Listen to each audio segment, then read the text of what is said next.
All right, hello everybody. Welcome back to This Week in CSGO episode number 4. So thank you all for watching. Hopefully you guys all enjoy. Thanks to everyone who has actually left comments on last episode. A quick reminder as well, I will be doing a Q&A with a comment section from last video at the end of this one. So thanks to all of you guys who left a few comments. I think from here on out for every episode, near the end of the episode, I'll touch on some comments. If you guys want to comment questions or topics to talk about or just some nice things down below, I will be mentioning a few comments from here and there, probably 5 or 6 comments per video. Obviously a lot happening this week in CSGO, so thank you guys all for coming back here. I think we've established pretty much our base audience for the This Week in CSGO podcast, if you want to call it that. But again, if you guys don't know what I do here, I just recall what's happened throughout the week in CSGO. We talk, we debate, we, I guess, say our opinions. And huge thanks to all of you guys who left really nice comments on last episode. That's always very re-encouraging, especially this time around where YouTube has not been friendly to my channel. If you guys know, I was actually gone last weekend, and unfortunately enough, it seems that when I actually uploaded 3 different episodes, I uploaded this episode, the podcast, I had a different video, the real life skin maker episode,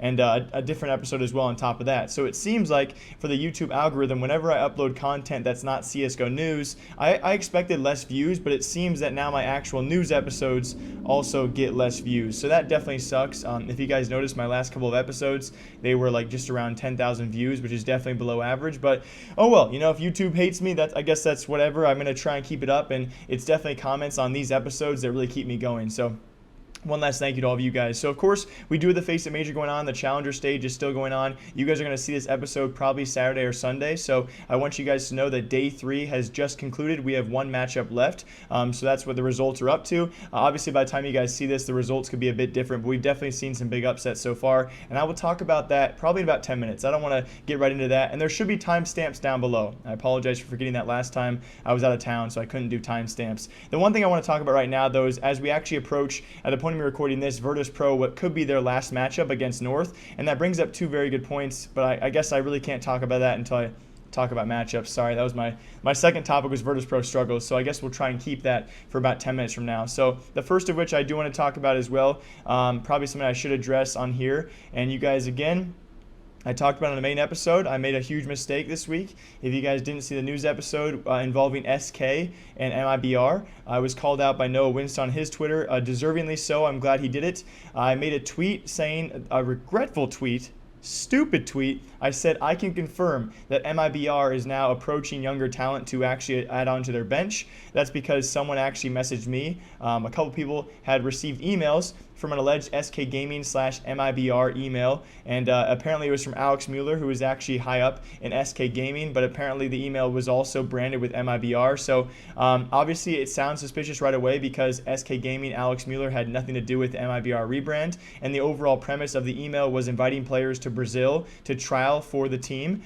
So it did sound sketchy, but I think the one thing I really messed up was that I tweeted out the words "I can confirm." I could have said anything besides that, and it would have been fine.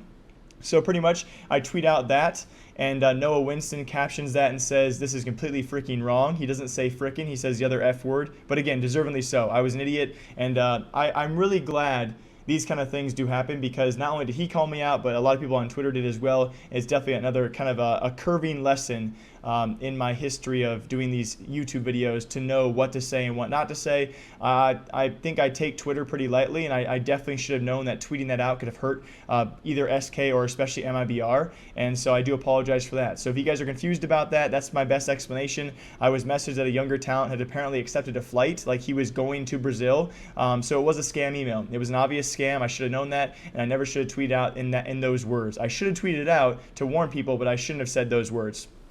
But also, more importantly, I guess, in the actual CSGO news, in some pretty big CSGO news, we can expect a signing of the French roster very soon. We've talked about this a lot. You guys already know the players: Haci, RPK, MBK, Apex, and alongside that, of course, Zai Wu is the alleged 5th member. We've talked about this plenty of times. I'll keep it short here, guys. We can expect them to be signed sometime soon. I'm not sure how soon that is. It should be this month. That's all I can really give you guys. Besides that, it does seem whatever organization, which is allegedly Vitality, it's a French organization with several teams out there. I think Call of Duty and especially League of Legends are their main rosters.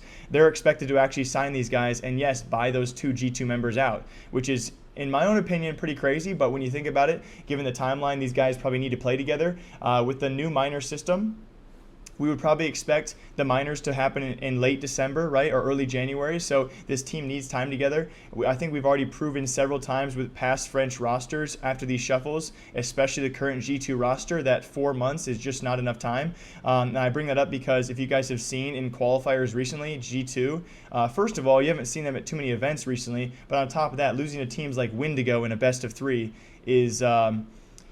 it's not what you expect of a French super team. So I think it's definitely, in terms of cohesiveness and just getting along together as a team, I think 4 months we now know is definitely not enough time. And so this brings up a great point, and we'll get back to, I know this is kind of off topic for Tempo Storm, but I'll tie it back here in a second. This brings up a great point which someone talked to me about, is if this organization is willing to buy out these players, right? Because you imagine it's going to be anywhere from 15 to 25K per month for all of these guys, especially the G2 buyouts, allegedly $800,000. And so obviously a whopping sum of money if some team's willing to pay that plus the salaries. You got to question what happens, and again, I think I briefly mentioned this before, what happens if Vitality, for instance, an organization signs these guys and they don't make it through the minor? Because you have to remember the European minor looking a lot more competitive, always has, and especially as of now, you look at teams like NIP who barely survived the minor.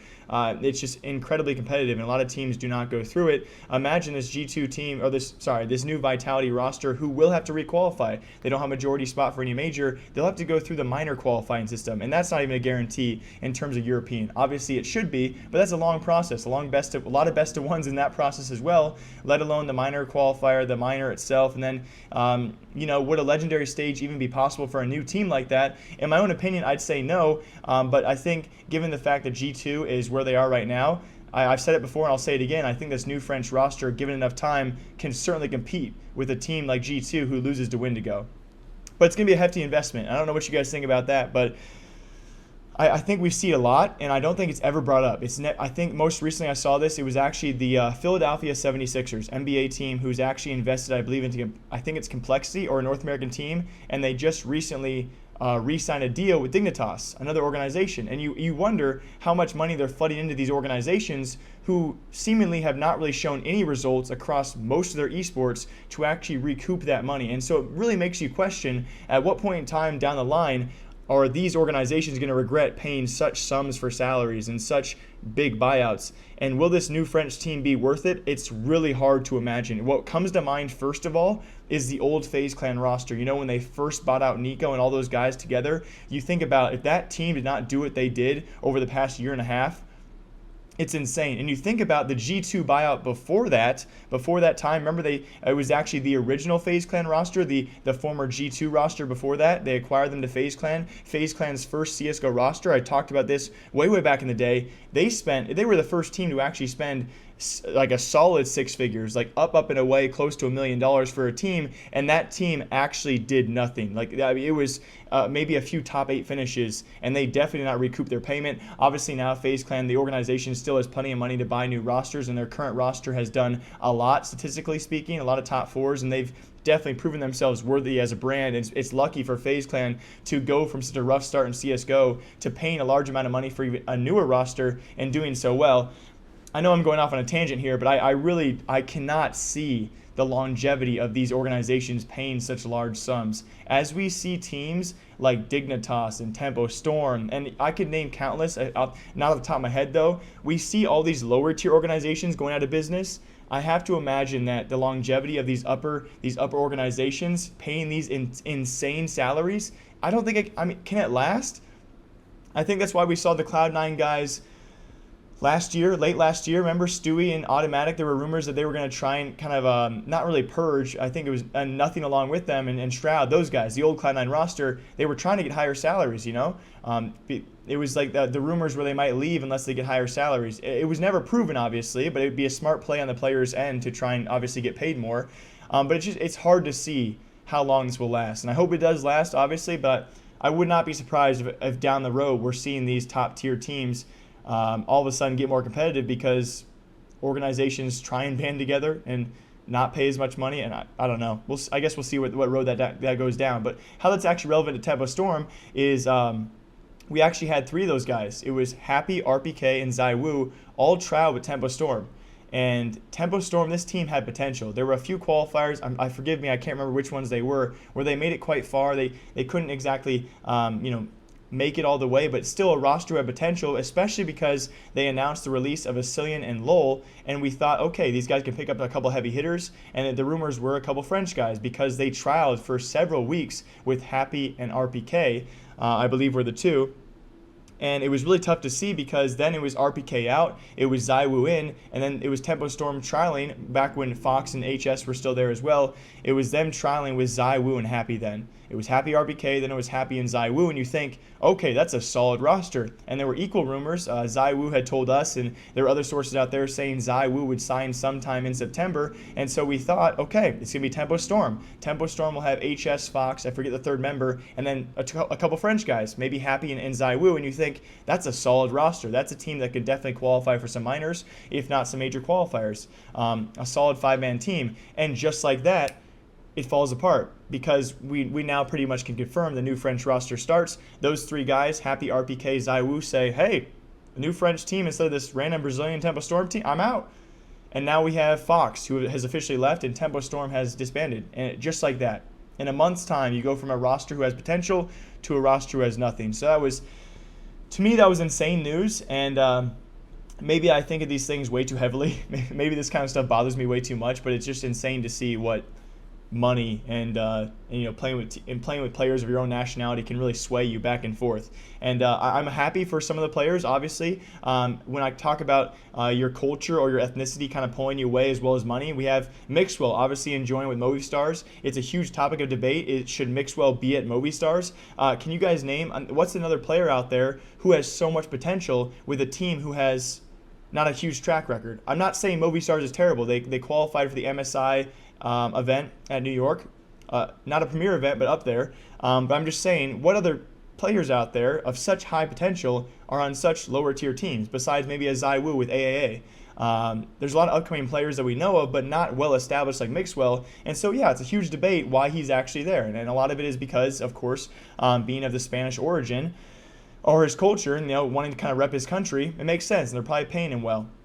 And just like that, Fox has also left Tempo Storm. He now joins Giants. I do apologize, guys. It's a Portuguese team. There were a lot of comments that I got that messed up, and I apologize. Okay, I mess up those things a lot when it comes to Portuguese and Spanish because they're just so similar to a dummy like me.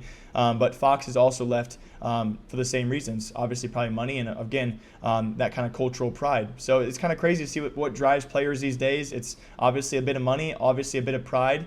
And should Mixwell be there? I don't know. Is it sad to see Tempo Storm disband so suddenly? It certainly is. But let's hop into that. Let's do one more topic, and then we'll talk about some Faceit major results, which has definitely shocked me. And then maybe I'll take a quick second break and actually check the scores so we can maybe have some up-to-date information for all of you. The next big thing that happened this week was actually OpTic Gaming officially requested a withdrawal for North American Pro League. Can we all rejoice for a second? That is awesome. That is so cool to see. That reminds me of one thing and one thing only, and that is the fact that I could have this wrong, but is it Space Soldiers? Who is it? Maybe you guys can tell me. There's a team out there who technically can actually qualify for majors through the Asian or the CIS region, but choose to qualify EU. I'm not sure what team it is, and maybe I shouldn't have brought this up. This is what it reminds me of, though, because you have a team like OpTic who could easily, year in and year out. Now, this current roster is struggling like bad. In most recent results, we have seen them really, really not looking up to par. But again, still a really heavy hitting roster. Guys like Magic and Config together, it's nutty if they both go off. We've had Magic so far this major not look too hot. Had some bottom frag games, but still that duo and that team being European talent has very obvious advantages in North American Pro League. And you guys, I hope we can agree on that. And so I think every year they could easily have qualified for ESL Pro League playoffs, which is huge for many teams out there. That's a big accomplishment for teams, especially a European team making out of European Pro League. That is gigantic. When you see teams, I can't even name to you guys all the solid teams right now in European Mountain Dew. It's insane. You look at European Mountain Dew League, and there are solid 4 or 5 European teams who could beat most of the North American teams in Pro League. That's how good European Mountain Dew League is comparatively right now. So anyway, OpTic has now opted out of North American Pro League because all their players are going to be living in EU. They pretty much solidified that. I know Hector was probably trying to move those guys to Texas. They're obviously, the Danes don't want to go all the way there, so they will be going EU guys. And it's really cool to see because ESL will now give a North American spot away. You have to imagine it'll be to a relegation team from last season, probably the third place relegation team. Or maybe a top Mountain Dew League team. So it's going to be really cool to see that North American spot should be given away very soon here because Pro League does start very soon as well. And that also means because there's no extra spots in EU, OpTic must have agreed. Now, I'm not really sure. It was kind of weird because a lot of us were confused as to why OpTic, with a full European roster, even if they lived in North America, could actually compete in North American Pro League. To me, it made no sense. You're a European roster. You got 5 EU guys. So why are you there? So I'm not really sure if they were technically forced, and then ESL gave them benefit of the doubt and said, hey, we'll come out and say you requested it. But OpTic has requested it, allegedly, and they will be going to EU, and they have to re-qualify through Mountain Dew League, which is crazy because that is no guarantee. In fact, I'll tell you guys right now, with this current OpTic lineup, if they don't get any better than they are right now, they're going to stay in Mountain Dew League for quite some time. That's going to cost them quite a bit. That's my opinion. But it's crazy. I do respect it, though. Hector or anyone from OpTic, I respect that immensely for you guys to request out of NA and go EU, especially with how competitive it is. And that'll be very cool to see if they can actually make it out their first season in Mountain Dew League. That'd be really cool to see. Now, speaking of teams in Mountain Dew League, speaking of teams who have barely survived in Mountain Dew League, that'll be Virtus Pro. If you guys did see this last season, now we have known for the last 2 seasons of Mountain Dew League, of course, Virtus Pro being relegated from ESL Pro League, and then even having second chances in relegation matches to get their spot back, and they failed. They've now been at Mountain Dew League, I believe, for 2 seasons, maybe just 1. And this last season was actually not for an ESL Pro League spot, and they didn't do that impressively anyway. I don't think so. They started out terribly, I know that. Obviously bad enough where they went, yeah, they had to have done really bad because this season of ESCA Mountain Dew League has just ended and Virtus Pro was sent to relegation. For all of you guys who do not know what that means, Virtus Pro was playing for the last spots of Mountain Dew League, which means if they would have lost their last matchup, now they actually lost, I'm blanking right now, I think they barely beat B Pro or they lost to B Pro. It was a best of 3. It was close. Nonetheless, they ended up in the lower bracket because they lost to somebody, and it was against Fnatic Academy. And if they lost this best of 3 to Fnatic Academy, they would have lost their Mountain Dew League spot, and they would have been down in ESCA Advanced for the first time in probably ever, which is insane. And I think the next few minutes of this episode is going to be all about Virtus Pro. They survived, though. They retained their Mountain Dew League spot, and the team that we will see in that Mountain Dew League spot will probably never be the same Virtus Pro again. There's going to be a lot of changes happening. As of me speaking, they were 0-2, and their matchup tonight is going to be against North. You have to favor North in this. It's most likely going to be North to win that matchup. I'm cheering for Virtus Pro, but seeing the changes over there over the past 6 months. First you got Taz going, then you got Snacks going, and now you got Snatchy joining, and now you have rumors that confirmations, Bialy's going to leave after the major, and then even worse on top of that, you have the potential for Pasha Biceps to retire after this major. And again, like I said, this episode's pre-recorded, so I'm not really sure what happened, but I'm assuming that Virtus Pro is going to go 0-3, 1-3, or 2-3. It's so unlikely they actually make Legendary Stage at this point, which means they're going to go out and they will have no spot in next major, which means they got to requalify. And with what they're at right now, can you expect this roster to requalify? No, certainly not. I think once you take away all those guys, really, I think, honestly, Mihu was probably a good replacement for Taz, a decent replacement. You have to think that Snatchy was a pretty decent replacement as well for Snacks, definitely for Morels. I think those are definitely, but the thing is, it's just not the same. Like you want to say it's an even improvement, if not a solid improvement from the former players, but then you realize who you lose. And Snacks is doing decently well at Mouse Sports. I mean, obviously still a top team and doing much better than Virtus Pro. Taz, not so much you can speak for because Kingwood's not a standout roster, but I think I hope he's having fun with it. But it's tough to compare nowadays with these new players coming in if they are better than the former players as the old roster was. And so now you have rumors of Bialy leaving. If Bialy leaves, then Pasha leaves as well. Bialy's already confirmed. Pasha seemed like he was going to leave if they don't make the next major, which they're probably not going to. And then you have Neo left, and there has been a lot of flack towards Neo possibly being the worst of all those former 5, which is a really tough spot to put in. Because then you've got to try and imagine who are these guys going to get. You look at teams like AGO or Pride, and that's what they had to choose from. And they probably already selected a couple of the best guys they could. Mihu for sure. Snatchy, arguably the best Polish opera right now. I don't think Pasha was doing terribly at all. But given the mindset, yeah.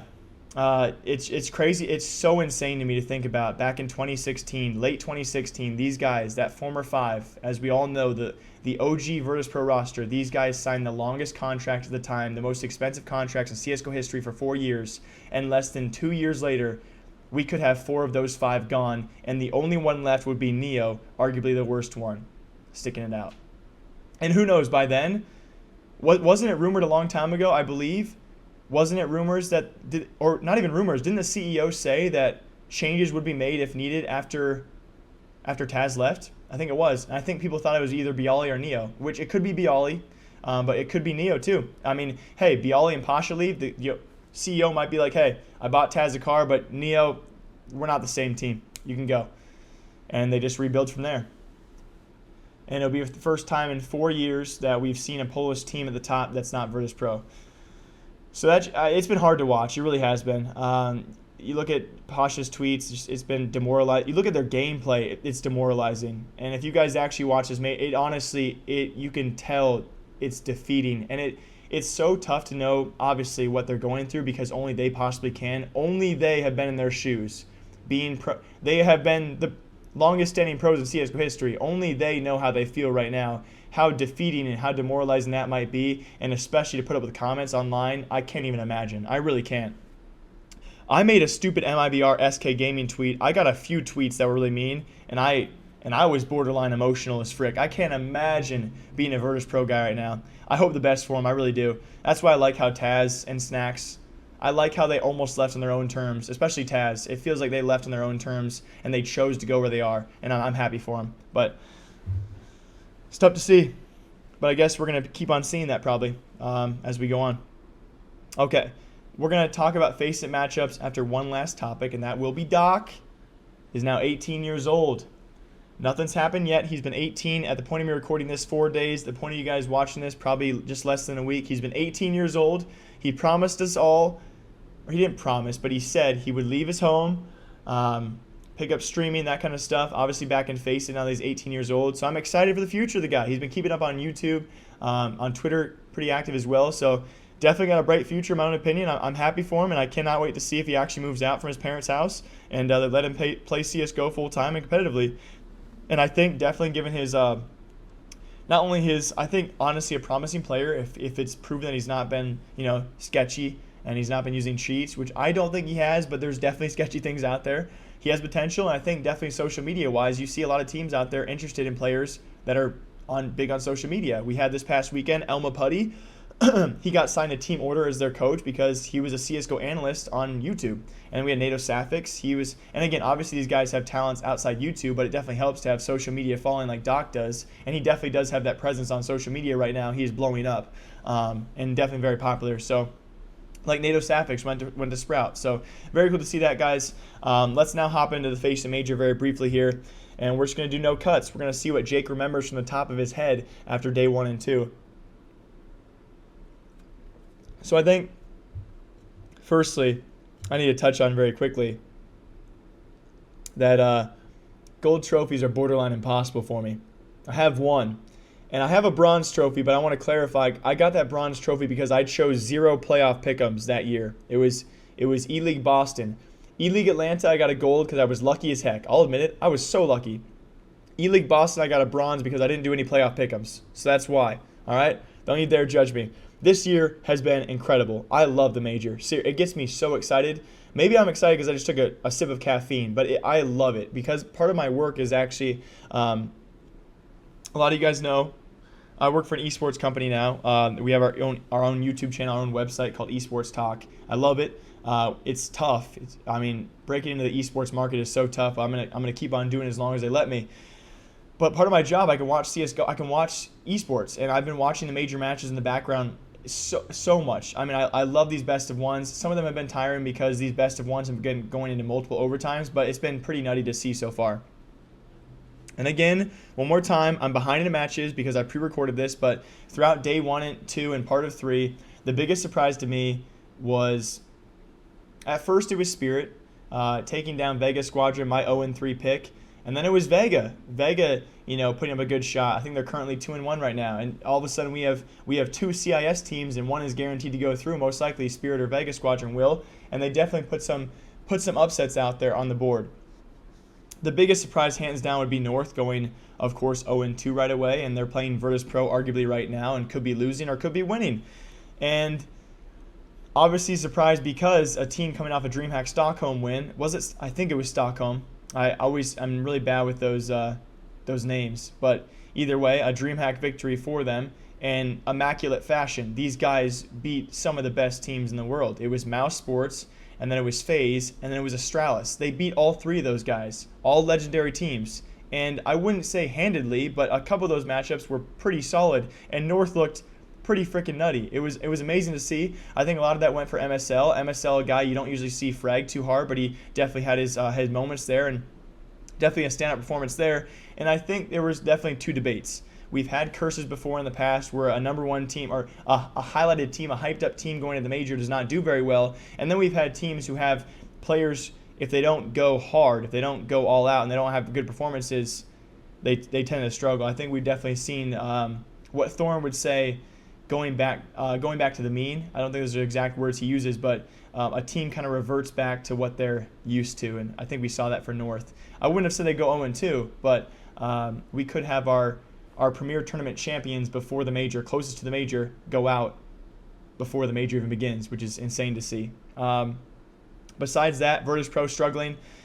Space Soldiers, been really tough to watch. If you guys do know, I'm sure you guys know by now, Hardstyle, their coach, playing in place of Engine, because we still somehow, God knows why, we still have visa issues in esports, and it seems to be Brazilian players or Turkish players, and in this case, it's not Woxic, thank the Lord, he actually got his visa issues, but it seemed to be Engine who couldn't figure his out.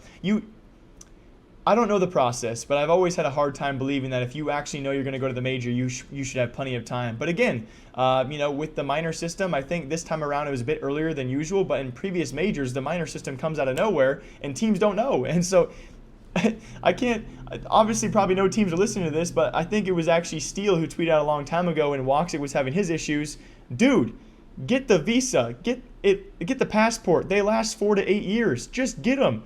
You're a professional player, you're a professional organization, you need to make sure these guys have these. For Space Soldiers, I don't know how long these visas last, but you would think they'd already have them in place. I understand they also said it wasn't their fault. So it must have been some kind of legal stipulation that kind of set them back. But Space Soldiers been really tough to watch, although they've taken some teams. Space Soldiers are our first team. As of me recording this, just happened. They went 0-3 to no surprise. I should have changed my pick'ems for sure. I even told people to change them. I just didn't expect them to be this bad. Besides Rogue, I think all their matches, even including Rogue, were actually on Inferno. But besides Rogue, their matches were pretty close. But they were against arguably the bottom teams there. So you could debate it back and forth. Was Space Soldiers going to go through? Maybe. Were they going to do better with the Engine in place? Obviously. I believe it was Complexity 16-10, Rogue 16-10 on Inferno. I think it was Complexity 16-12. That was borderline embarrassing, but it was still fine because, a win's a win, right? And then it was Renegades going into overtime. I believe it ended up being 19-15 in overtime, but still, I don't want to be mean. I love Nifty. I don't want to be mean, but it was hard to watch. Hard to watch a team like Renegades. After that performance, you probably got to say that they probably will not go through.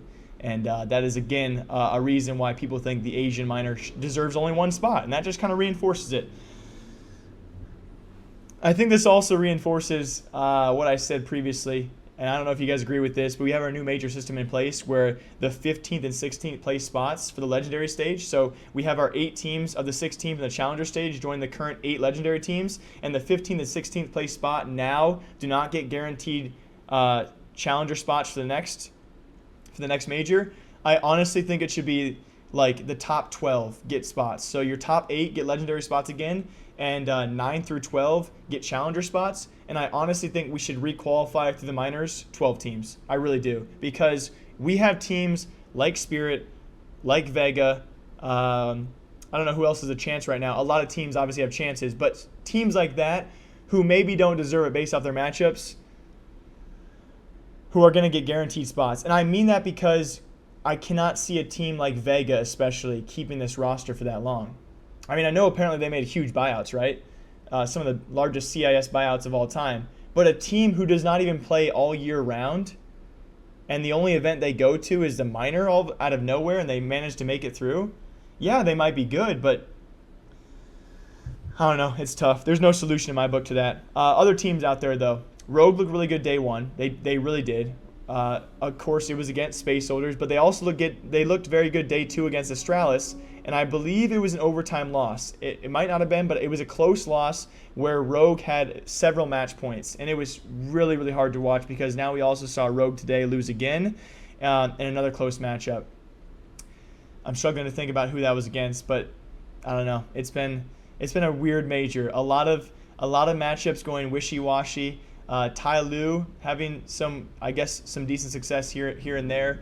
HR as well seem to be doing decently well as long as Woxic and Issa are playing well. I'm trying to think of some other teams that have surprised me so far. Liquid has looked very, very dominant. They deserve that 3-0. It would be Liquid going through 3-0, and alongside them NIP. God, who would have guessed NIP? NIP also take down Astralis today in quadruple overtime. And that was fun. It was 5 in the morning, and I was up at the gym and I was watching that match because I wasn't watching, and then I saw it was a close match. NIP beat Astralis to go 3-0 in quadruple overtime and had 10 match points. That puts a smile on my face. Does CSGO get any better? That was the best matchup we'll see in group stage by far. Like, NIP, if they would have lost that, I would have been pissed because that was very similar to the Astralis and Rogue matchup. Astralis should be 1-2 right now, in my own opinion, and Rogue should be 2-1. NIP deserve it. They go through at Liquid 3-0. Liquid looking very dominant. They dominate their games, looking very, very good. OpTic day 1, 16-5 or 16-4. They made them look like trash. But yeah, anyway, Astralis though, I mean, they lost, but still, they show you their composure. They were down in overtime, I believe, twice by at least 2 or 3 rounds. NIP had 10 match points in total, including regular time. They had at least 2 match points in every overtime, and Astralis kept their composure for 4 overtimes. They lost, but still, NIP, are they back? I don't think so, but it's crazy to see. Crazy to see. Also, I believe there's thanks to Sam, who actually sent me this on Instagram. There was only 3,500 responses, but that's a pretty significant sample size. And to no surprise, over 70% of Pick'em players chose Astralis for their 3-0. RIP. And that is why, folks, that less than 1% of people get gold trophies.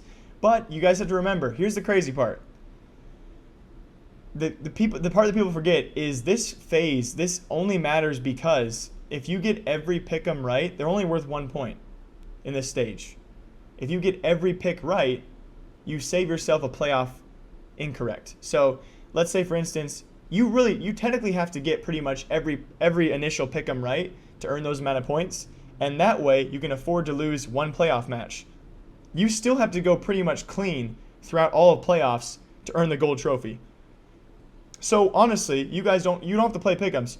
You can literally win pick'ems. You can win a gold trophy with 4 stickers if you pick correctly in playoffs.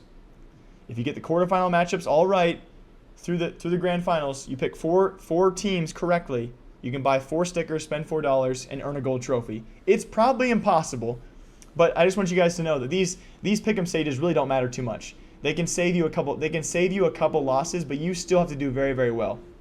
And yeah, so, oh well. Pick'ems are pick'ems. I'm not worried.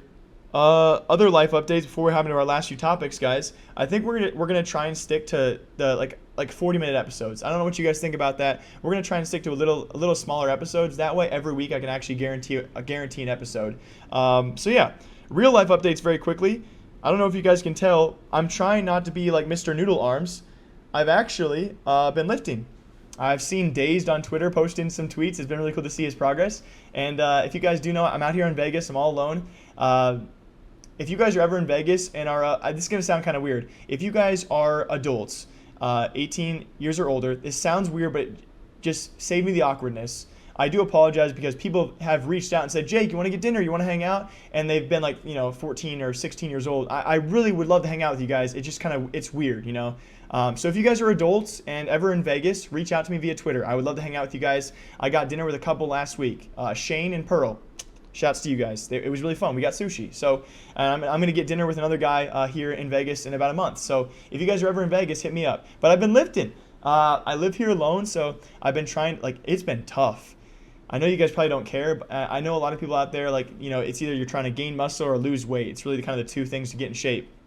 And I've been frail my entire life. You guys know me. If you guys are the long time viewers, I was always noodle arms. I think I still am, obviously, but I've been here in Vegas 2 months. I've actually gained 12 pounds. I'm trying to gain healthy weight, so I go to the gym like 4 times a week, and I love it. So, but it's been hard. Eating food has been really tough.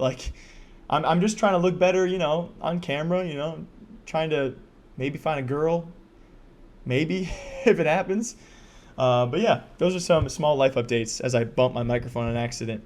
And so very lastly, guys, we have our very last topic for today. And again, we'll get into questions. You guys left some questions and comments. We're only going to touch on about 5 of these bad boys. But we actually have a brand new Nuke and Souvenir packages, brand new Nuke Souvenir collections, which is dope. So I cannot wait to see those if you guys have not seen them. We also have brand new Inferno collection as well. Brand new Nurk and Inferno.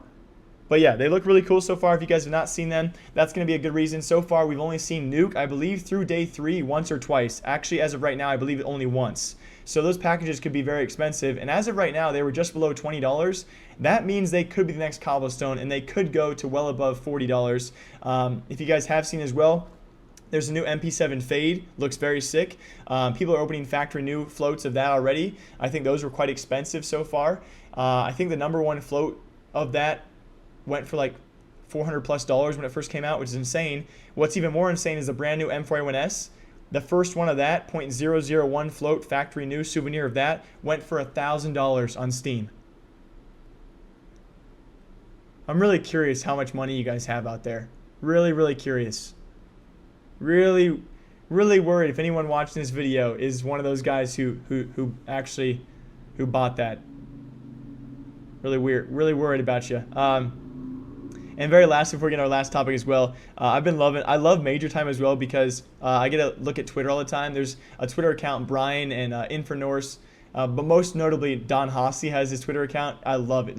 If you guys have been seeing, I think everyone's more active during majors. We're always tweeting out, kind of trying to tweet out jokes or funny things about the matches going on. And the Don Haci's been really fun to watch. Why I bring him up is because I think it was actually last week there was a player out there who did not receive his prize pool earnings from a tournament, and the Don Haci on Twitter literally sent him, I think it was skins or equivalent value of what he was owed, which I love that kind of stuff. Love Don. He's a very, very funny guy to follow on Twitter if you guys don't follow him. So brand new Nuke and Souvenir collections. I cannot wait to see as well. I will be doing major investment video, one of them after I'm actually done buying my stuff. I know in previous years I told you guys investment advice, but it got pretty generic, and I think this time around I'm going to try something different. So I'll be giving you guys updates on that. I've actually saved up a bunch of money. The last of my old sponsorships, I've sold pretty much most of my skins so far, and I'll be buying stickers and a lot of capsules as well. And so stay tuned, guys. I'll be doing a lot of giveaways. So I think what I'll do as well for this podcast, we're going to do some special giveaways where, not for this one, so don't do it, but in future podcasts, I'll have you guys, on the podcast only, comment your trade URL down below. I'll give away some sticker capsules for free because they're 25 cents at the major. So I usually buy quite a few of those. So As always, I hope you guys all enjoyed. I've had a great time. Let's touch on these comments for here very quick. If you guys don't mind me and my delay, we're going to pull these up. I think I actually saved these at work. I had a few of these I wanted to touch on. So I'm not going to show you. Maybe I will try and show you guys on screen as well these comments, because I want a way to actually thank you guys. So all right, let me pull these up. So the first of which is actually from Soft Needles. He says, North won Masters. You're right. I knew this was going to come up, and they did win Masters. Like I said previously, they did so impressively. And now here we sit, guys, with North. Unfortunately, I guess I actually have HLTV pulled up as well. North won DreamHack Masters, guys, and unfortunately enough for them, oh, they're going to beat Virtus Pro, but they're still 1-2 in the major, which is just shocking. Next one from some random. The reason they made free CSGO was mainly to give more people access to the major, by the way. I at first saw your comment and I was like, you're right. But then I was like, no. The major is already accessible for free on Twitch as well as steam.tv/CSGO. So I don't think the reason they made CSGO free offline, and you can also watch GOTV, so I think you can watch the major. I don't think that's why, though. But you could be right? I mean, that definitely helps a little bit. I don't think that was the main reason, but it definitely makes sense because players who, or people who would never play CSGO, all of a sudden picked it up while it was free and now see that in the main menu, they might be clicking on it. So I don't think that's the main reason, but definitely a good observation. Clash Royale with Kai says, laptop webcam. It's not going to change, guys. This podcast makes $0, and I'm not going to change my webcam. But it did cost me $10 on eBay 3 years ago, and I'm not going to change it. So, sorry. I know it's crappy. I really do. My layout sucks too. If any of you guys want to make me a layout for these podcasts, I can't pay you, but seriously, I will follow you on Twitter and I will love you. If anyone out there wants to make me an overlay for this podcast that looks decent, thank you. I will use it, I swear, and I will follow you on Twitter. Please, I beg you.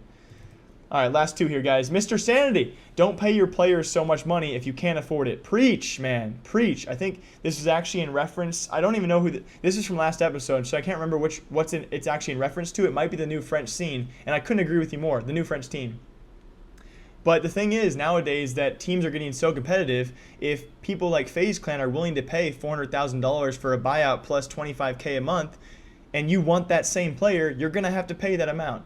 And so I think it's a problem we've run into so far. We have successful enough teams where people got to pay. And for the time being, it's going to stay that way.